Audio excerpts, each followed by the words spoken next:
Doctor කෙනෙක් නැහැ.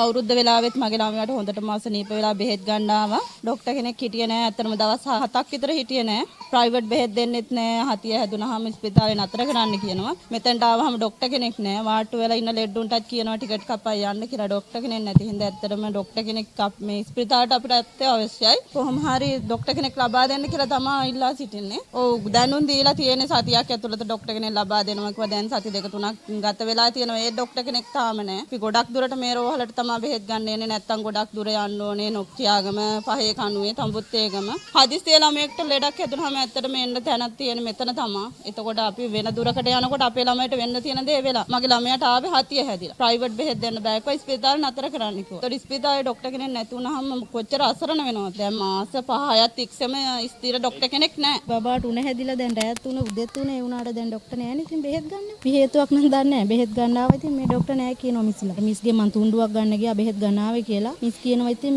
අපිට දුන්නට වැඩක් නැල්ලු. බෙහෙත් දෙන්න ડોක්ටර් නැල්ලු. දැන් ඉතින් බබා වරන් යනවා නොච්චියාගමටම. අපිට කිලෝමීටර් 40ක් 35ක් විතර තියෙනවා. රජයෙන් ඉල්ලන්නේ ඉතින් මේවා හොයලා බලලා මිනිස්සුන්ට ඉතින් සාධාරණයක් කරන්න කියලා. අපි ඉතින් මේ ළඟ රෝහලක් තියන් දැන් ආයි දුර යන්න බෑ බෙහෙත් ගන්න. මේ රෝහලට දැනට මාස කිහිපයක ඉඳලම මේ රෝහලේ වැඩ කරපු ડોක්ටර් අදින්නෙන්ගේ එක්කෙනෙක් පෙන්ෂන් ගියා. පෙන්ෂන් ගියාට පස්සේ එක් ડોක්ටර් කෙනෙක් පමණයි එක් වෛද්‍යවරයෙක් පමණයි මේ රෝහලේ ඉන්නේ වර්ණ ડોක්ටර්. නමුත් මම හිතනවා එක වෛද්‍යවරයෙකුට පැය 24ම වැඩ කරලා ඉවරලා තවත් පැය 24ක් වැඩ කරන්න බෑ.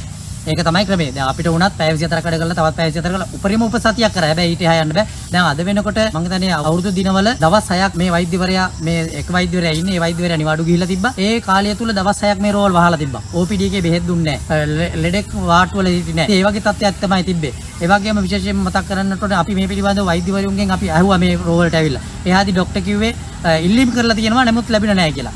ඒ නිසා විශේෂයෙන්ම මතක් කරන්නට ඕනේ අපි ප්‍රාදේශ සභාවේ මන්ත්‍රීවරු හැටියට ජනතා නියෝජිත හැටියට අපේ වගකීම තමයි මේ තියෙන සම්පත් රැක ගැනීම. ඒක නිසා විශේෂයෙන්ම අපි ආණ්ඩුවට රජයට කියනවා හැකි ඉක්මනින් මේ රෝහලට වෛද්‍යවරයෙක් එක්කෙනා ඉන්නේ. තවත් වෛද්‍යවරයෙක් එන්නට ඕනේ. වෛද්‍යවරු දෙන්නෙක් තමයි අනිවාර්යයෙන් මේ රෝහලේ ඉන්නට ඕනේ. නිසා තවත් වෛද්‍යවරයෙක් ලබා දෙන්න කියන ඉල්ලීම කරනවා. විශේෂයෙන්ම මේ පිළිබඳව කරුණු හොයලා බැලීමේදී මම මේ පිළිබඳව කතා කරා රාජාංගන ප්‍රාදේශීය සභා ප්‍රාදේශීය කාර්යාලයේ සම්බන්ධීකරණ කමිටුව තිබ්බා මේ ළඟදී. සතියක් ඇතුළත දැනට මාසයක් විතර වෙනවා කියලා සතියක් ඇතුළත වෛද්‍යවරයෙක් මේ රෝහලට බලා දෙනවා. ස්ථීරව එක්කෙනෙක් දානකම් తాවකාලික එක්කෙනෙක් හරි දෙනවා. හැබැයි තාම ඒක ක්‍රියාත්මක වෙලා නැහැ. 200 300ක් ඇවිල්ලා ඉන්නවා බෙහෙත් ගන්න ක්ලිනික්ස් වලට අම්මලා තාත්තලා ඇවිල්ලා ඉන්නවා. ඒ වගේම මාතෘ සායන, ඒ වගේම තමයි වැඩිහිටි සායන, චර්ම රෝග සායන මේ සෑම සායනයක්ම මේ රෝහලේ ක්‍රියාත්මක වෙනවා. ඒ වගේම මතක් කරන්නට ඕනේ 20000ක් 25000ක් අතර ප්‍රමාණයක් මේ රෝහල ලියාපදිංචි වෙලා ඉන්නවා. ඒ වගේම තමයි අපි ડોක්ටර්ගෙන් අහපු තොරතුරු ගත්ත විදිහට අපි කව ලිඛිත තොරතුරු තියෙනවා දිනකට ලෙඩ්ඩු 350-400ක් මේ OPD එක හරහා වෛද්‍යවරයාගෙන් බෙහෙත් ගැනීම කටයුතු කරනවා උදේ 8ත් හවස 4ත් අතර කාලේ. හැබැයි මේ සියල්ලක්ම අද වෙනකොට නැවතිලා තියෙනවා. ඒ වගේම තමයි මේ රෝහලේ වාට්ටු දෙකක් තියෙනවා. මේ වාට්ටු දෙක දැන් 35කට වැඩිය තියෙනවා. අංග සම්පූර්ණ රෝහලක් බවට පත් කරලා තියෙනවා. හැබැයි මේ වෙනකොට දින ගණනාවක් මාස ගණනාවක් එක් වෛද්‍යවරු දෙන්නෙක් ඉන්න ඕන තැන එක් වෛද්‍යවරයෙක් විතරයි ඉන්නේ.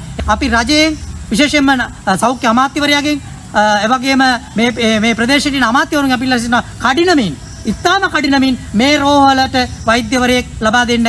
මොකද වෛද්‍යවරු දෙන්නෙක් ඉන්න ඕනේ මේ රෝහල තුල ඒ කටයුතු කරේ.